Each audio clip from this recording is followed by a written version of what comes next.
Bien, cette vidéo est dédiée à l'archétype de la muse, archétype du féminin qui commence à la fin du mois de mai en lien avec le signe astrologique des Gémeaux. Donc je vous invite à venir connecter votre muse intérieure en présentiel le jeudi 23 mai à Nantes, Nantes-Saint-Herblain, pour pouvoir connecter cette part en vous de créativité et éveiller toute votre créativité, votre expression, votre communication par les arts. Est-ce que vous êtes à l'aise avec ça? Est-ce que ce n'est pas le cas? Est-ce que vous avez tendance peut-être à parfois vous disperser aussi dans la vie? C'est une zone d'ombre de la muse.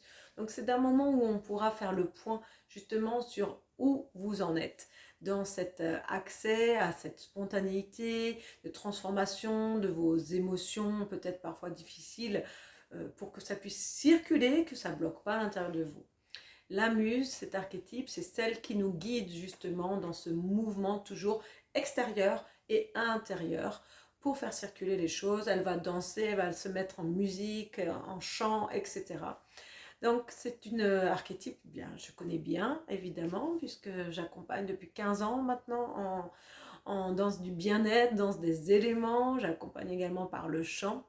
Et ce soir-là, le 23 mai, jour de pleine lune du Vésac, je vous inviterai à réfléchir là où vous en êtes et à vous guider dans des moments de créativité à partir de votre intérieur. Vraiment dans l'instant présent. La muse, c'est celle qui lâche le perfectionnisme et qui tout simplement vit avec ce qui est là pour elle.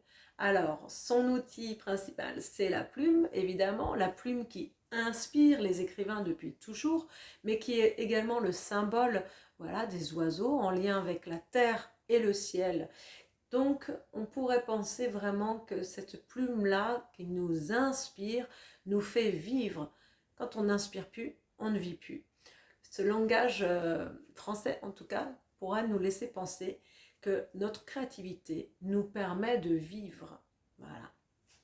Alors, je vous invite vraiment à venir sur cet atelier, qui sera bientôt disponible également dans des modules en ligne. Et on pourra, voilà, prendre ce temps de grandir en réfléchissant à où on en est avec cette muse qui permet de connecter l'artiste en soi. C'est vraiment la médecine de Sarasvati, de Frida Kahlo, en lien avec le deuxième chakra, de la créativité, de l'expression. C'est également la part en soi qui nous permet de communiquer de manière claire, y compris avec le verbe.